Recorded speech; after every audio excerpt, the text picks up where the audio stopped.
Olá, como vai você? Eu, mais uma vez, muito feliz e grata pela oportunidade de ter esse encontro com você. Seja bem-vindo e bem-vinda a mais um consultório de família.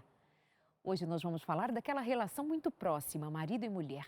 Hoje nós queremos discutir questões como a submissão da mulher. É de fato uma submissão cega ou inteligente? Devemos pensar que uma mulher deve submissão ao marido mesmo quando este marido não demonstra sabedoria, respeito, amor? Se nós dissermos que sim, até nestes casos, estará de acordo com a palavra de Deus?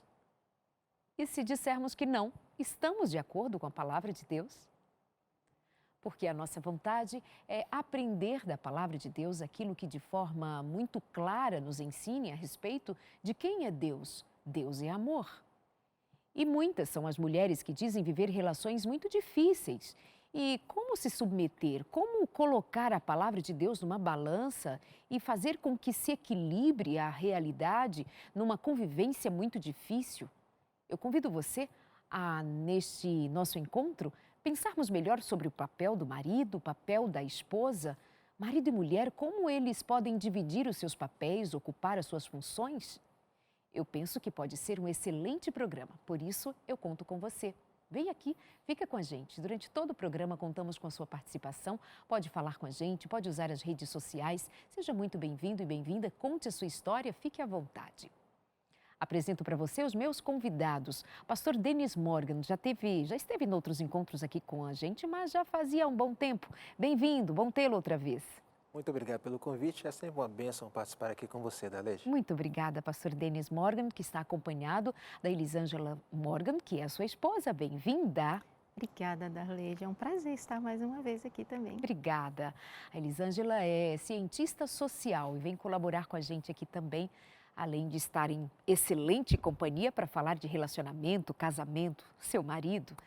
E também está aqui com a gente o pastor Felipe Amorim, apresentador do programa Fé para Hoje, também escritor, tem livros na área de relacionamento, alguns deles inclusive que foram lançados ou comentamos a respeito deles aqui no consultório. Bem-vindo mais uma vez. Obrigado, Darleide. É muito bom estar com você aqui sempre. Aliás, eu acho que esse foi o primeiro programa da Novo Tempo que eu vim aqui. É verdade. É verdade, 2015, a primeira vez que eu estive aqui com você. Aliás, eu não tenho dúvida, eu tenho certeza que foi. Foi. E aí depois viramos colegas de trabalho. O pastor Felipe trabalha aqui com a gente agora já há um tempo, fazendo o programa Fé para Hoje, que é um programa tradicionalíssimo para nós e tem sido cada vez melhor acompanhá-lo.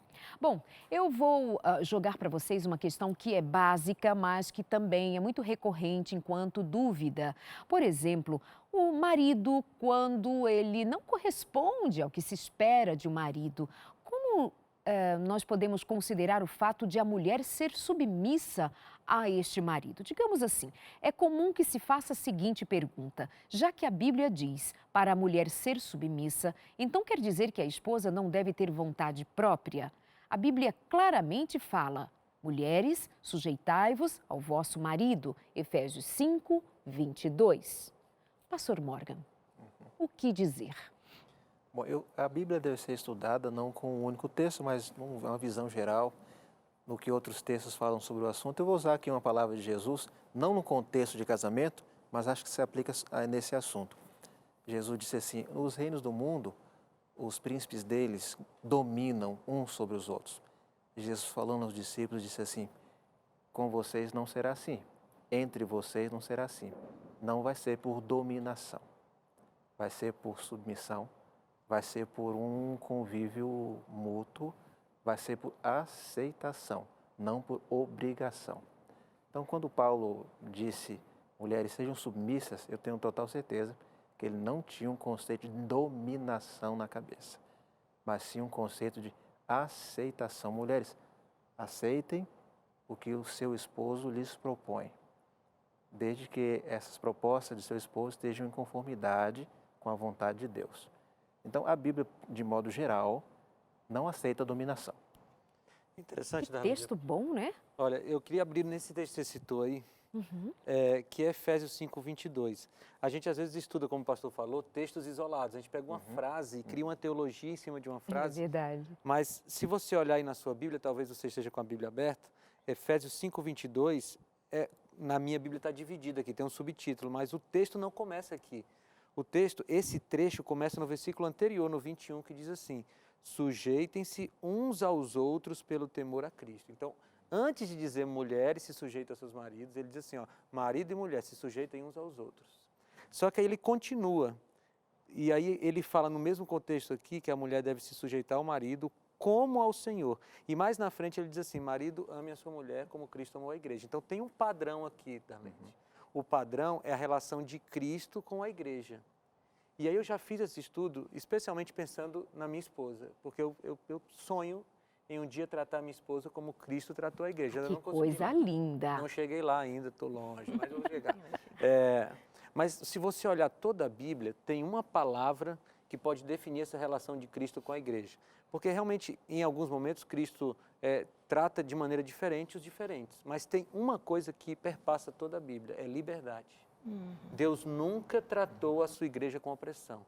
Então, assim, uma mulher se sujeita a um marido que a trata como Cristo tratou a igreja. E um homem que trata uma mulher como Cristo tratou a igreja, ele trata a mulher com liberdade, com amor, com carinho, nunca com opressão. Então, eu acho que nessa relação de Cristo com a igreja, a gente consegue entender tranquilamente o que é se sujeitar ao marido e o que é o marido se sujeitar à mulher, porque a gente viu no texto que são os dois, um se sujeita ao outro. Elisângela, agora com a gente. Para nós mulheres, essa frase justamente nos coloca numa posição muito desconfortável, para não dizer opressora. E isso dificulta também, inclusive, a compreensão a respeito do amor de Deus. Quer dizer, que amor é este? Sua visão enquanto mulher. Então, esse é um termo muito deturpado, né, na sociedade, submissão. O que é submissão? Você sempre acha que é estar abaixo, né, sendo oprimida, sendo humilhada.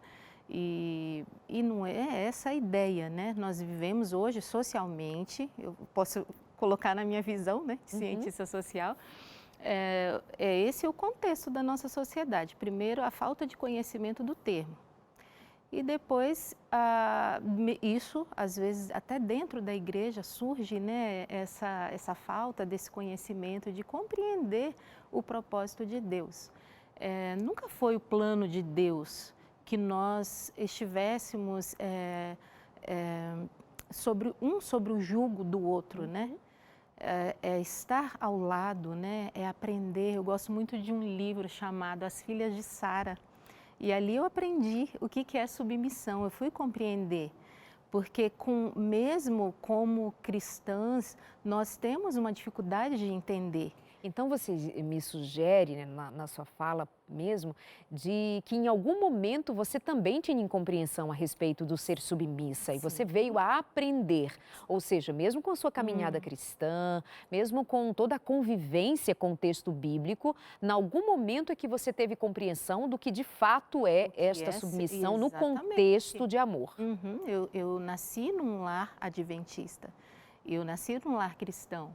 Mas nós somos imergidos numa cultura, nós somos, né, nós convivemos. E aí você começa a compreender o que é submissão. E o que as filhas de Sara ensinaram? Esse livro, ele é fantástico, ele ensina que é você estar ao lado do seu esposo. É você compreender, ser amigo dele, é você viver ao lado dele e estar pronto para o que der e vier. E ele junto com você. E esse é o amor de Cristo, né? Você não tem que estar... nós somos mas somos seres individuais. Se isso é desrespeitado, isso foge do propósito de Deus. Nesse contrato do marido com a mulher, na hora que o marido deixa de ser como Cristo, a mulher perde a obrigação de se sujeitar a ele. Exatamente. Porque é o seguinte, há uma condicionalidade aqui. Você, mulher, sujeite-se ao seu marido como ao Senhor. Se não está sendo como ao Senhor, então não tem sujeição. Então, uma coisa depende da outra. Na hora que o marido, e eu vou falar isso olhando para a câmera, é a dois aqui, olha. Você, mulher aí, se você se sujeita a um homem que não é como Cristo, então você não precisa se sujeitar a ele. A própria origem da palavra, pura e simplesmente falando, submissão, é ter a mesma missão. É viver com a mesma missão do outro. Somando o que o pastor disse, que Elis disse, Desde que o marido tenha a missão de seguir a Cristo, a esposa pode perfeitamente acompanhá-lo. Esse é o termo puro e simples. Ter a mesma missão. É isso, não estar embaixo. Não Então eu ser vou desprezado. aproveitar. Deixa eu só falar uma coisa, porque Claro. às vezes as mulheres ficam assim, nossa, a Bíblia foi muito dura conosco. Mas se nós lermos o capítulo 5 de Efésios, a missão mais difícil é do homem. Porque o homem, a mulher é comparado à igreja. A igreja é falha, mas o homem, ele tem a missão de se assemelhar a Cristo. Então, o peso maior nesse texto do capítulo 5 é colocado sobre o homem, porque ele tem que parecer o máximo possível com aquele que é perfeito. E a mulher se parece com a igreja. Então, na minha concepção, a mulher tem mais abertura para cometer erros do que o homem. E isso me preocupa. Porque eu fico pensando assim, será que eu pareço com Cristo? Será que eu estou parecendo Cristo? Veja como é sério isso. Porque a mulher precisa olhar para o homem, para o seu marido, e dizer assim, nossa, esse homem se parece com Cristo. Ele é alguém digno de ser seguido. Exatamente. Eu posso E seguir aí, esse homem. esse é o meu grande desafio. O meu grande desafio é parecer com Cristo. É por isso que o homem precisa ser muito consagrado, a mulher também. Mas nessa relação, se o homem não é Cristo, a mulher não se sujeita. Ou seja, quando a Bíblia apresenta a figura de marido amar como Cristo amou a igreja, esse papel de fato deve despertar no homem que tem compromisso com Deus um senso de responsabilidade absurda. Sim. Só que ao olhar para a experiência de muitos casamentos e compará-la com esta figura usada para representar e lembrar o amor de Deus, muitos casamentos estão deixando a desejar. Muitos homens estão deixando a desejar. Isso não é uma acusação, é uma constatação. É a utilizar o casamento como uma figura para demonstrar a relação de Deus com a sua igreja, pensar que muitos maridos são autoritários, grosseiros, indiferentes e qualquer coisa que o valha, é descaracterizar por completo o significado da relação de Deus como esposo e a igreja como esposa. Porque, olha, foge muito do que nós temos em vista revelar a respeito ou aprender a respeito do amor de Deus. Eu vou me utilizar agora de alguns textos que estão no livro Lar Adventista, da escritora Ellen White, no capítulo 17, e outros capítulos mais, vai falar da relação conjugal, mas eu vou ler para você e convido você a acompanhar junto comigo, vai aparecer aí na tela, para que nós saibamos o que está escrito ali. Total submissão só ao nosso Senhor Jesus Cristo, que a comprou como propriedade sua, pelo infinito preço de sua vida. Deus lhe deu uma consciência que ela não pode violar impunemente. Sua individualidade não pode ser submersa na do marido, pois ela é propriedade de Cristo. Mais um texto. É um erro imaginar que deve haver uma devoção cega e que ela tem que fazer tudo exatamente como seu marido manda, quando ela sabe que em assim procedendo atrairia prejuízo sobre o seu corpo e espírito. Existe um que é mais importante aos olhos da esposa que o marido. Quem é? É o Redentor. A gente precisa, diante destas afirmações, também dizer que nós estamos neste momento também considerando que há uma mulher que deva a este marido muito respeito, não é? E o que dizer a respeito do marido que cabe à mulher devotar a este homem? Pastor Morgan. Vamos começar do começo? Vamos lá? Eu escutei uma frase no passado que dizia assim, não tem como você procurar coisas certas em locais errados. Então, a mulher, para ter um esposo modelo, um esposo cristão, um esposo digno, amoroso, sábio, paciente, ela precisa encontrar no lugar certo. O que acontece é que no começo já do namoro e do noivado, a mulher ou o marido já encontra uma pessoa que não preenche as características, mas ela insiste ou ele insiste em entrar nesse relacionamento, imaginando que o casamento por si só vai fazer a mágica de trazer para eles um convívio harmonioso, o que não é o caso. A cerimônia, a festa, os padrinhos, os convidados, entrar, sair, um pastor, um padre, isso não traz santificação ao casamento. O que traz é quando a pessoa se entrega inteiramente a Jesus, tanto o marido quanto a mulher. Então, como começou o relacionamento? Ele não vai haver um viver saudável como num passe de mágica. Procurou o lugar certo? Escolheu o companheiro para a vida? Fez uma escolha com oração? Assim é possível que dê certo. Agora, se já foi procurar num lugar errado, depois vai querer que num passe de mágica a coisa dê certo? Obviamente, a graça de Deus e o perdão dele é capaz de suavizar muita dureza do casamento.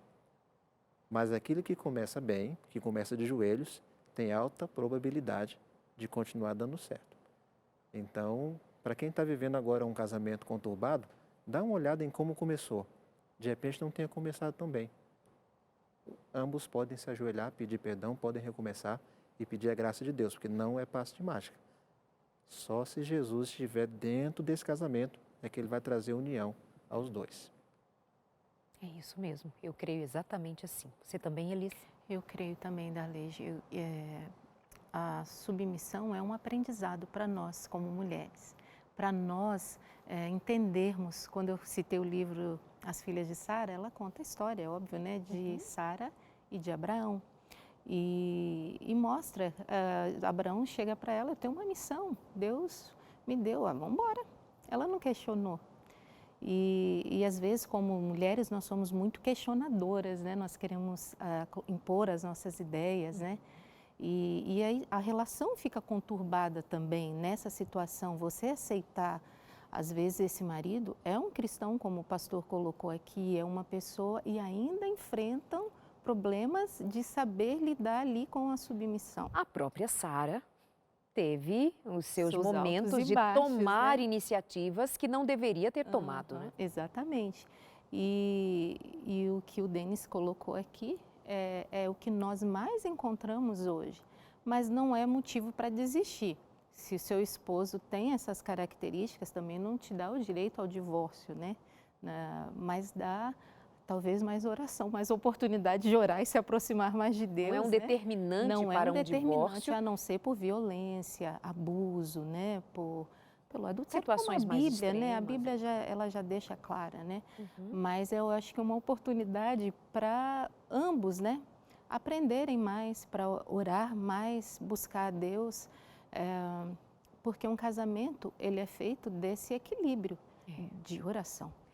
Vale dizer, mais uma vez, que o interesse principal é que os casais cristãos, casais que temem a Deus, que amam a Deus, não importando nesse momento nenhuma religião, mas que queiram viver uma vida que de fato possa ser considerada uma vida cristã, ou seja, que corresponda a uma experiência com Cristo, que olhe com maior cuidado, com maior atenção para a sua relação conjugal. Se você quer mudar o mundo, volte para casa, arrume o seu casamento. Vi essa frase outro dia e é muito certo isso. Se nós queremos demonstrar ao mundo que Deus é amor, que o amor de Deus é maravilhoso, que ser cristão é algo maravilhoso, a gente precisa cuidar do casamento, da relação conjugal, do cuidado com os filhos. Se fora de casa nós dissermos para alguém que somos cristãos, talvez o mundo queira ver primeiro a nossa casa. Não vai querer ver nossa conta bancária, não vai querer saber disto ou daquilo que não está ligado a uma experiência ou ligado a uma experiência com Cristo. Mas a nossa família, sim. Nosso relacionamento conjugal, sim. Tem marido que está faltando com o amor que deva demonstrar à sua esposa. E nós falamos com muito carinho, apesar de a palavra ser contundente, mas a gente fala por respeito, por amor, com muito carinho, querendo que você repense a sua forma de lidar com a sua mulher, repense a sua forma de lidar com o seu marido também, aparando as arestas, evitando os extremos, evitando qualquer coisa que tire, que roube de você, do outro, melhor dizendo, a individualidade, roube do outro a inteligência, o poder escolher, o saber dizer, o poder falar, o poder ter decisões. É por isso que a gente traz esse tema aqui no consultório de família mais uma vez. Pastor Felipe. Então, eu estava pensando aqui enquanto vocês falavam, que às vezes a pessoa pode estar escutando a gente falando de um marido que é como Cristo e tal, e ela idealiza um casamento perfeito. Boa. E eu acho que essa é uma coisa que eu sempre gosto de falar quando eu vou em encontro de casais, essas coisas assim. Não existe o casamento perfeito. Exato. Não existe. Às vezes as pessoas estão olhando assim, a gente da palestra de casal, dizem, nossa, eu queria tanto que meu marido fosse igual o pastor ali. Eu fico pensando assim, coitada, não sabe do que ela está falando. Né? Porque assim, não tem nenhum homem perfeito, porque o nosso desafio é ser semelhante a Cristo, mas igual a Ele nós nunca seremos. Exato. Nunca, nunca. Nem quando Ele voltar, a gente vai continuar sendo criatura e Ele criador. Então, assim, os problemas chegam em todos os casamentos. E a gente tem que fazer o possível para consertar o casamento. A gente vive numa época de trocar aparelhos que quebram, né? A TV quebrou, você não manda consertar, você troca. Mas no casamento, não. E aí eu chamo a atenção, Darleide, para a aliança que a gente fez quando casou. Porque, assim, essa aliança não foi feita um com o outro. A aliança foi feita com Deus. E essa aliança deve ser mantida, mesmo que seja um custo alto, lógico, tem esses momentos que a gente já mencionou aqui, em que o divórcio talvez seja a melhor opção, mas, de maneira geral, a gente precisa saber que não existem casamentos perfeitos. A gente sempre tem problemas no casamento e a gente vai tentando ajustar as coisas de acordo com a palavra de Deus.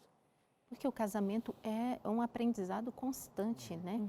Todos os dias a gente está aprendendo. Duas pessoas diferentes, de duas culturas diferentes. É um choque. Né? Aí você pensa, sempre aquela ideia, principalmente nós mulheres, querendo transformar o seu homem. A mulher tem esse maior desejo da vida, que é um desejo fracassado, que a gente não vai conseguir nunca, que é transformar o seu esposo. E aí vem os conflitos, né? Porque você não quer ceder. E às vezes aquele homem não é tão calmo, né? Ele vem de outra cultura. Então, assim, é um constante aprendizado. Você tem que aprender a lidar com os filhos. E o livro Lar Adventista é fantástico, né? E às vezes as mulheres dizem, eu sou submissa ao meu esposo. E muitas dizem, eu sou submissa aos meus filhos. Mas num termo pejorativo, né? Não compreendendo a palavra e o propósito de Deus, que o mais lindo é isso. É nós sermos submissos totalmente a Cristo.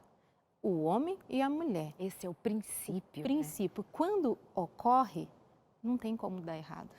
Aí fala, mas não é porque se tornou perfeito.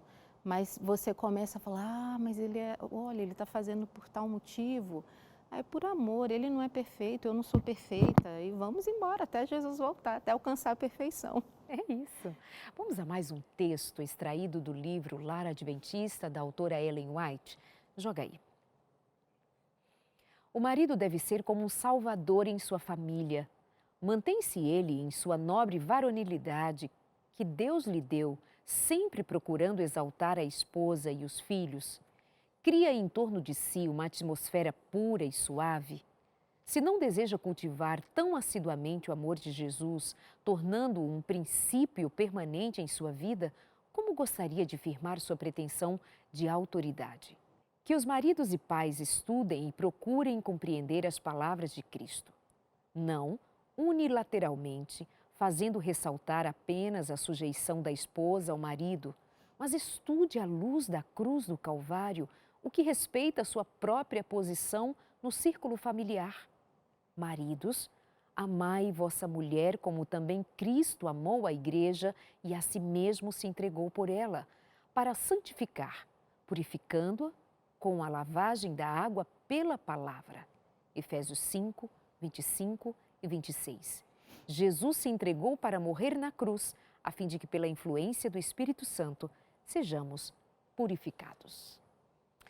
Nós estamos, então, a partir de alguns textos do livro Lar Adventista, da escritora Ellen White, trabalhando aqui essas questões marido e mulher. Nós agora vamos avançar um pouco mais, pensando em algumas situações bem específicas, mas eu quero indicar para você a leitura deste livro. Para os que não conhecem, você pode encontrar na Casa Publicadora Brasileira, cpb.com.br, ou ainda pode baixar um aplicativo de Ellen White. Você encontra esse aplicativo gratuitamente e tem todos os livros disponíveis para você ler virtualmente e certamente vai ser de grande aprendizado. Sabe uma coisa que eu acho que nos falta muitas vezes, enquanto casais, enquanto família, a gente lê pouco sobre ser família, a gente lê pouco sobre relacionamento, a gente encontra poucos homens que têm tempo ou que se dedicam a ler sobre relacionamento especificamente. Faz bem, é importante ler. Então fica a dica de leitura para você hoje, O Lar Adventista, da escritora Ellen White, cpb.com.br. Quero lembrar para você também que está disponível um curso bíblico que nós sempre oferecemos sobre relacionamentos. Textos bíblicos muito bem trabalhados, acompanhado de todo um conhecimento da psicologia, para que nós tenhamos compreensão de como se dão os relacionamentos. Você pode pedir a sua revista entrando em contato com a gente. O número é 0 operadora 12 21 27 31 21. Vou repetir, 0 operadora 12 21 27 31 21. Peça a revista Entre Família. Pode também mandar uma mensagem no WhatsApp 0 operadora 12 98100 1425 98100 1425. Manda mensagem para a gente. Nós vamos indo para o nosso intervalo. Já voltamos para continuar a nossa conversa aqui e a gente espera você.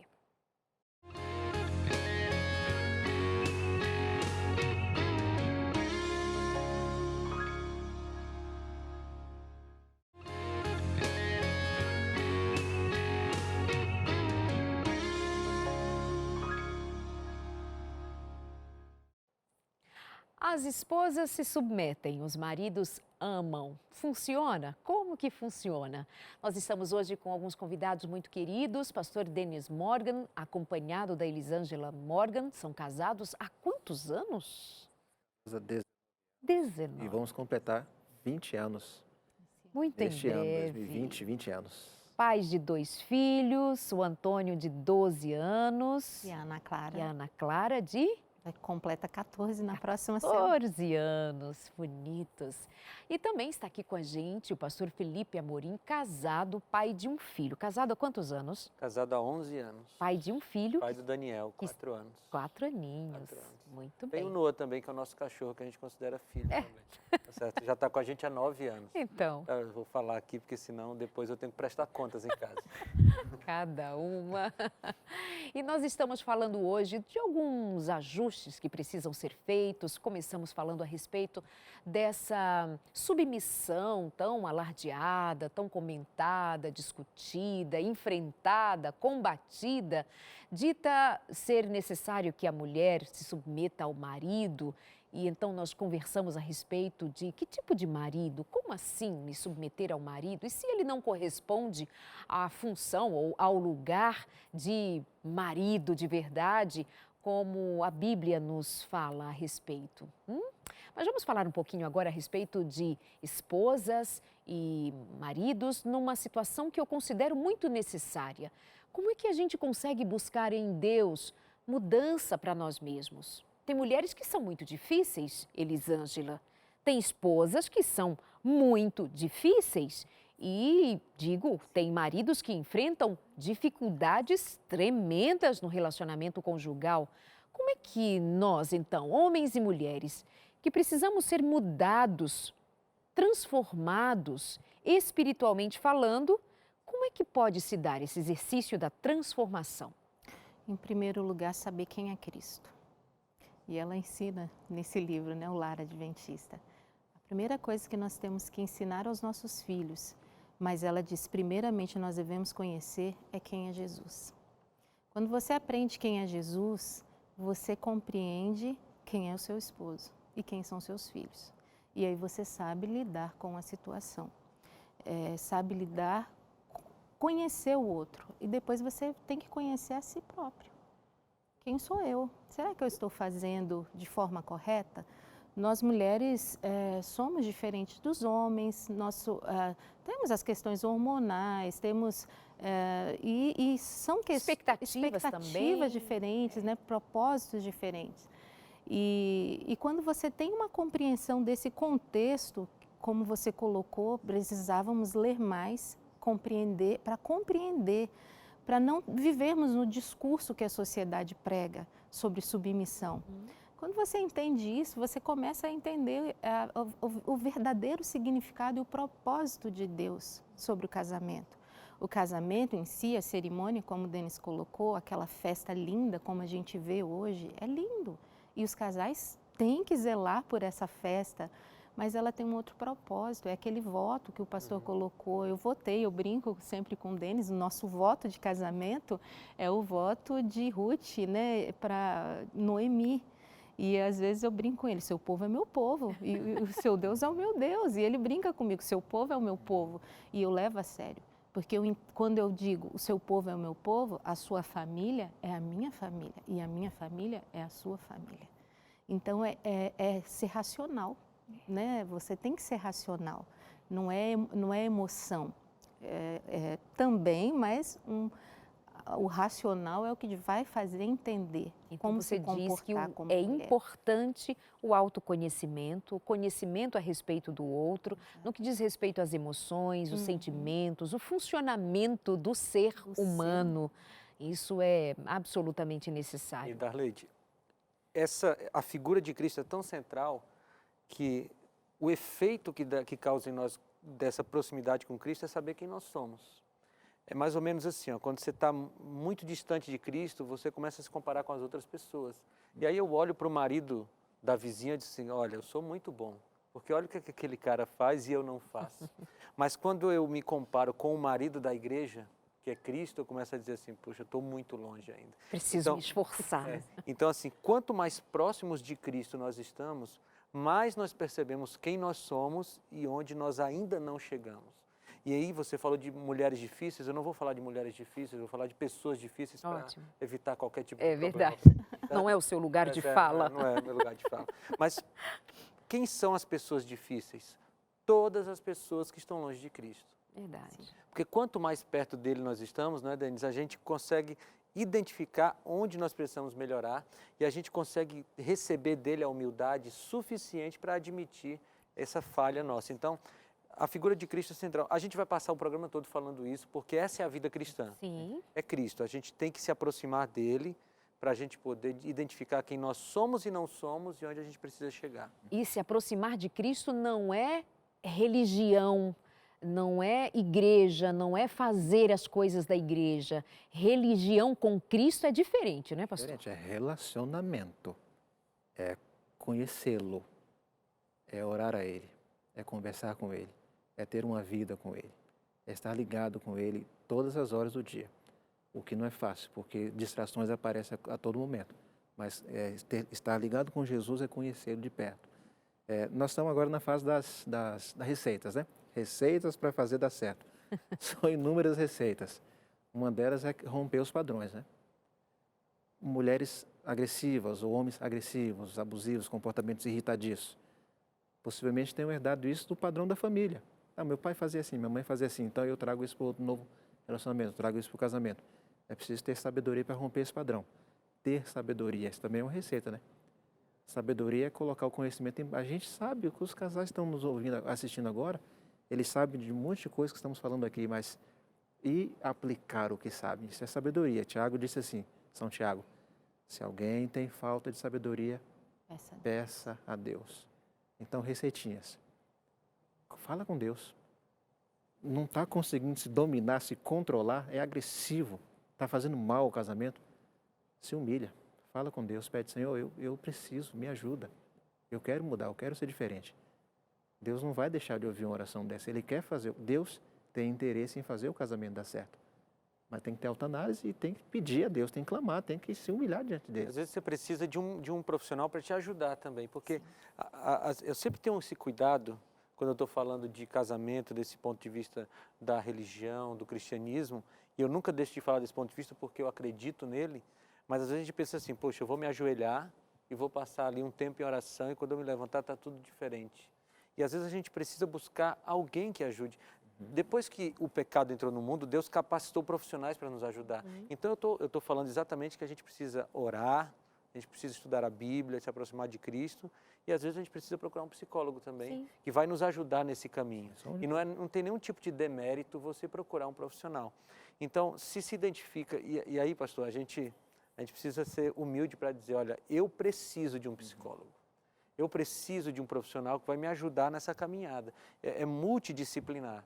É Deus, os profissionais de saúde, nesse caminho a gente vai. E aí você falou que a gente lê pouco sobre isso, né? E a gente fica tentando administrar o casamento com intuição, né? Não, eu acho que agora vai dar certo assim. E a gente não procura esse conhecimento que vem da leitura, que vem dos profissionais. Então, eu acho que você estava falando de receita, e eu vou dar uma receita agora. Né?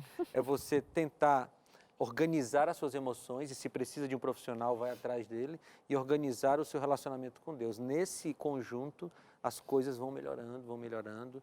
Nunca vai deixar de ter problema, mas vão melhorar. Ao menos os problemas graves, sim, podem ser sanados e podem desaparecer. Nós confiamos que uma vivência prática, contínua, permanente, produz frutos de excelência. Nós vamos aqui, já contei inúmeras histórias e vocês são sabedores de muitas histórias de pessoas que foram transformadas e tiveram seus casamentos transformados. Outrora adúlteros, nasceram de novo do Espírito de Deus e tiveram agora uma experiência com Deus para entender a santidade do casamento, do relacionamento. Pessoas que eram agressivas, pessoas que bebiam, pessoas que batiam, pessoas que faziam horrores na vida da outra pessoa, mas no encontro com Cristo houve mudança. Quando o pastor Felipe fala a respeito da necessidade também de muitas vezes buscar um acompanhamento profissional, gente, é que a gente muitas vezes não se dá conta ou não percebe ou não tem ideia do significado que seja ou que carrega um trauma, uma história de infância. Passar uma vida ouvindo a voz de um pai violento, de uma mãe violenta, ou ouvindo o silêncio de não ter tido nenhum acompanhamento, nenhum afeto, nenhum abraço, nenhum colo, nenhum carinho.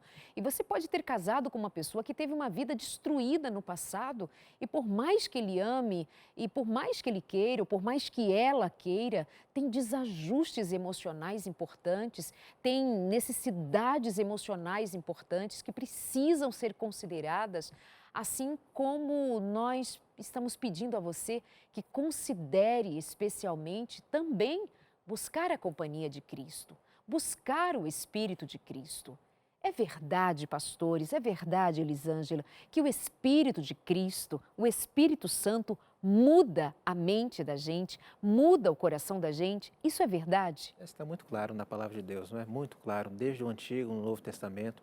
No Novo Testamento, em Ezequiel, vem para mim, conversa comigo, eu vou tirar o coração de pedra. Eu vou dar a vocês um coração de carne, colocarei em vós o meu espírito. Vocês vão ser transformados. E Efésios, falando de Efésios capítulo 4, versículo 29, versículo 30, os frutos do Espírito Santo. Onde o Espírito Santo está, não tem ira, não tem amargura, não tem inveja. Então, o Espírito de Deus, aqui não é receita. Sim. Aqui é milagre de Deus. Aqui é intervenção de Deus. Intervenção é outra coisa. É Deus colocar a mão dele. O Espírito Santo é poderoso para fazer isso. Amém. Ele pode. E aí é uma obra fora de nós, fora do ser humano. Por vezes lutamos uma vida inteira para corrigir, para consertar, para tentar costurar o que está rasgando. Se humilhar, se entregar para Deus, pedir, Senhor, agora cheguei no limite, agora eu não consigo. Mas eu quero, me ajuda. Deus não vai entregar o Espírito Santo dele para transformar esse coração. Ele não vai negar, a Bíblia é cheia dessas promessas. Né? E foi a própria Bíblia que fala que o Espírito Santo veio para convencer do pecado, da justiça e do juízo. Então, sem ele, a gente não consegue nem perceber o que a gente precisa melhorar. E o Espírito Santo vem para fazer a transformação. Né? A Bíblia fala, a palavra grega é metanoia, mudança de pensamento. É o Espírito Santo quem transforma o nosso pensamento para que a gente possa agir de maneira diferente. Porque as coisas acontecem assim, a transformação real começa aqui e depois ela se materializa nas nossas ações. Se a gente muda só o comportamento sem mudar o que a gente pensa, aquilo vai acabar cansando e a gente volta ao que era antigamente. Mas o Espírito Santo vem para mudar a nossa mente. Ele muda a nossa mente e a gente muda o comportamento. Amém. Vamos a mais um texto, um trecho do capítulo 17 do livro Lar Adventista, da escritora Ellen White. A menos que homens e mulheres tenham aprendido de Cristo, sua mansidão e humildade revelarão o espírito irrazoável e impulsivo, muitas vezes manifestado pelas crianças. Tais pessoas deviam estudar as palavras de Paulo. Quando eu era menino, falava como menino, sentia como menino, discorria como menino, mas logo que cheguei a ser homem, acabei com as coisas de menino. 1 Coríntios capítulo 13, verso 11. É uma questão difícil ajustar dificuldades de família, mesmo quando marido e mulher procuram razoável e justa solução para suas várias obrigações, se deixarem de submeter o coração a Deus. É isso que nós estamos continuamente lembrando a você, que certamente sabe que quem anda com Cristo vai aprender de Cristo a viver como Cristo. E o que Cristo fazia? Amava, perdoava, tinha misericórdia, compaixão, estendia a mão. Se isso se demonstra na relação em família, na relação marido e mulher, que extraordinário! Certamente será a ação divina, atuando na mente transformada de um homem e de uma mulher que ajustam os seus desajustes daqui e dacolá, que aprendem um com o outro, que se torna compassivo, bondoso, misericordioso. Isso é amor de Cristo, que quase dá para tocar. São os filhos que vão ver no pai e na mãe palavras, carinho, atenção, vão assistir de perto o que de fato é amor em atitude. Que Deus abençoe a você e a sua casa para que você tenha esse alcance da misericórdia de Deus fluindo na sua casa. Que o Espírito Santo encontre lugar em sua alma, em sua mente, para que as suas atitudes sejam mudadas, para que as suas palavras sejam transformadas, para que se fale mais de amor, para que seus filhos escutem mais a respeito de amor. Isso é mais importante do que mandá-los para a igreja. Isso é mais importante do que dizer a eles o que eles têm que fazer, o que eles devem fazer. Nossos filhos precisam ver em nós, pais e mães, amor de verdade.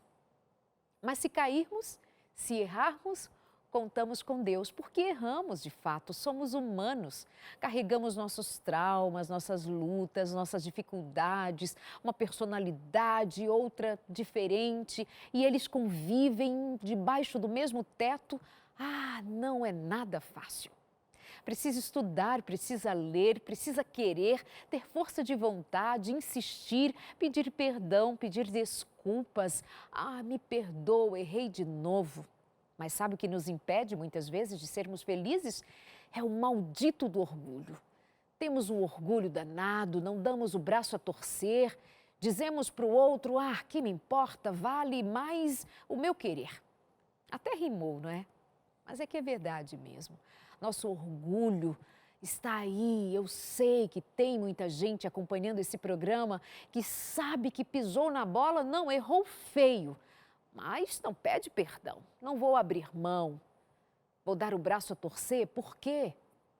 Mas se você aprender a ser mais humilde, mais generoso, mais humilde, mais generosa, quem sabe se você agora ofertar amor, esperar menos, baixar as expectativas, seu marido não é ainda o homem que deveria ser, talvez nunca seja, mas pode crescer, pode melhorar. E vou dizer algo mais. Uma mulher pode fazer um grande homem, assim como o homem pode fazer uma grande mulher. Quando os dois mutuamente se entregam a Cristo e em Cristo alcançam a vitória e podem ser um para o outro o melhor que podem ser. Pastor Dennis Morgan, muito obrigada pelo tempo, suas palavras finais aqui no programa. Foi um alto privilégio, como sempre, Dalede. Obrigado pelo convite. Eu quero só deixar um texto. Primeira carta de Pedro, capítulo 3, versículo 7. Maridos, vós, igualmente, vivei a vida comum do lar com discernimento, tendo consideração para com a vossa mulher, como parte mais frágil, tratai-a com dignidade, porque sois juntamente herdeiros da mesma graça de vida, para que não se interrompam as suas orações. Maridos, tratem sua esposa com dignidade. O que seria esse interromper as orações? Que significado carregam estas palavras. Quer dizer, a falta de um bom relacionamento teria esse poder de interromper as orações? Mas sem sombra de dúvida, Jesus disse isso. Se dois de vocês tiverem uma questão para resolver, resolvam entre si, depois venham falar com Deus. Entrem no templo e orem a Deus. Não dá para você conversar com Deus estando brigado com alguém, estando brigado com sua esposa, sobretudo, você vive no mesmo teto com ela ou com o esposo. A desavença interrompe nossas orações. Porque Deus é um Deus de paz, é um Deus de amor. Ele espera isso de nós. Uau, sério? Isso é sério, isso é sério. Você puxou um fio que dá para pegar mais uma hora de Então programa vai. aqui agora. A produção diz que tem mais Porque- tempo. Porque o que Pedro está dizendo aí é que o marido que não trata a esposa como deveria tratar, ele ora e Deus não ouve. A oração está interrompida. E isso me arrepia quando eu penso nisso. Porque eu penso, olha, se tem alguém que precisa de oração, sou eu. Se tem alguém que precisa de Deus, sou eu. Eu fico pensando assim, será que eu estou me sabotando? Um dos livros que eu escrevi é sobre oração, e tem um capítulo que eu falo sobre os sabotadores da oração. Eu peguei esse texto, pastor, porque às vezes eu estou pensando, Senhor, me dá um emprego melhor, me dá, sei lá, saúde, me dá qualquer coisa, e Deus está dizendo assim, olha, eu queria muito te dar, mas começa tratando bem tua esposa.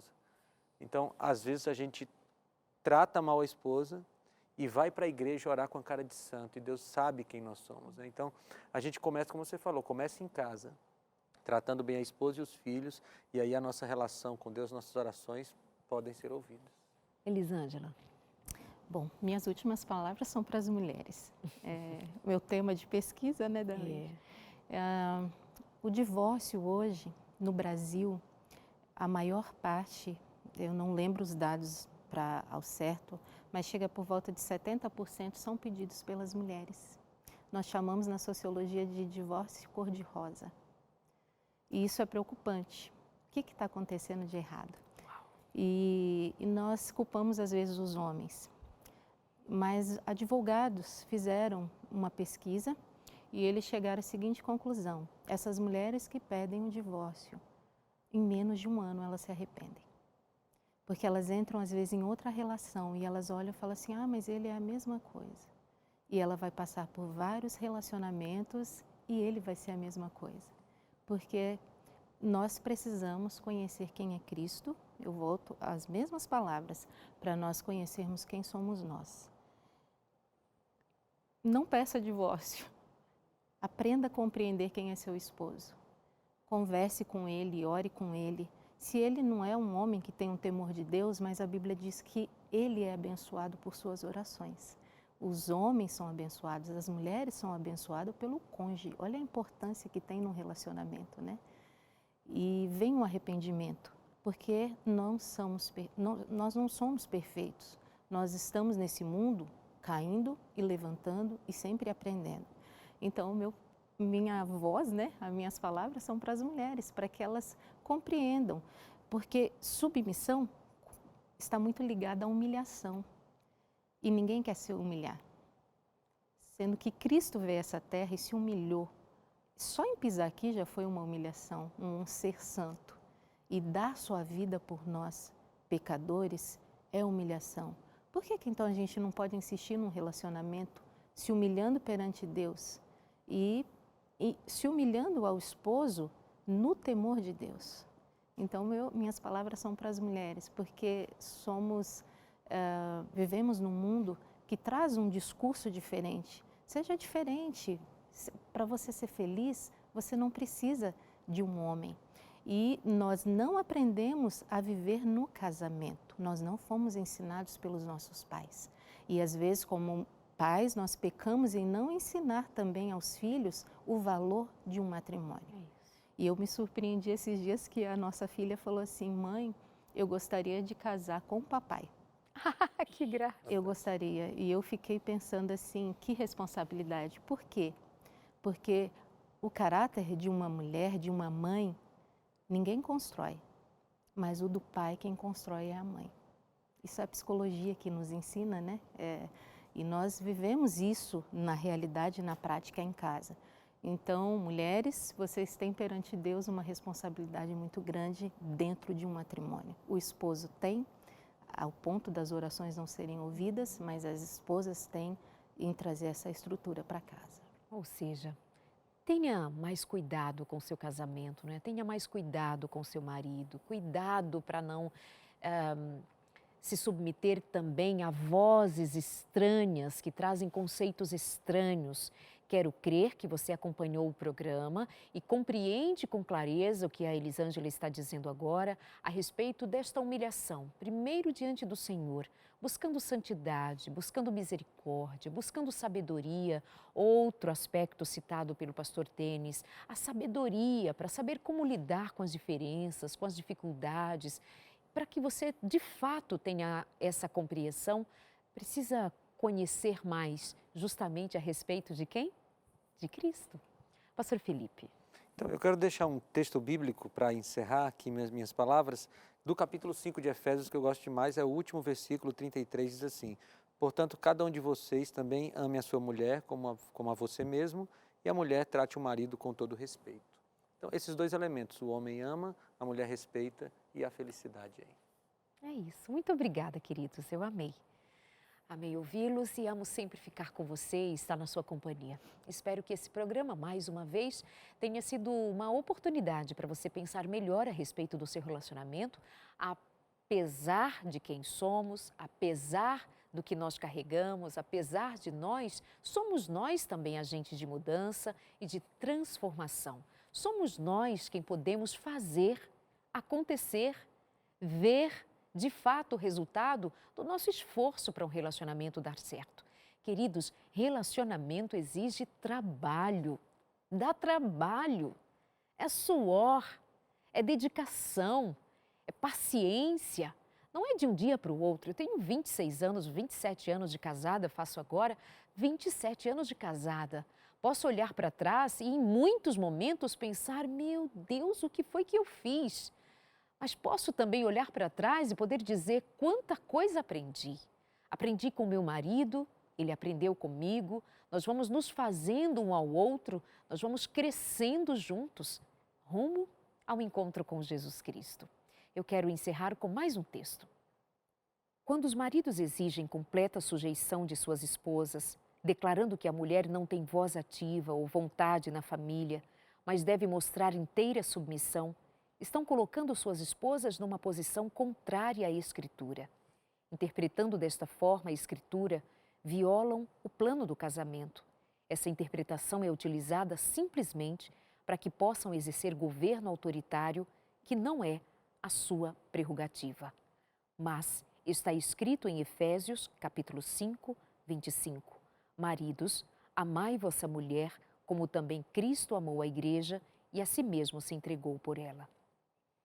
Terminamos com esse texto, repetidas vezes citado, mas que fique com esse destaque.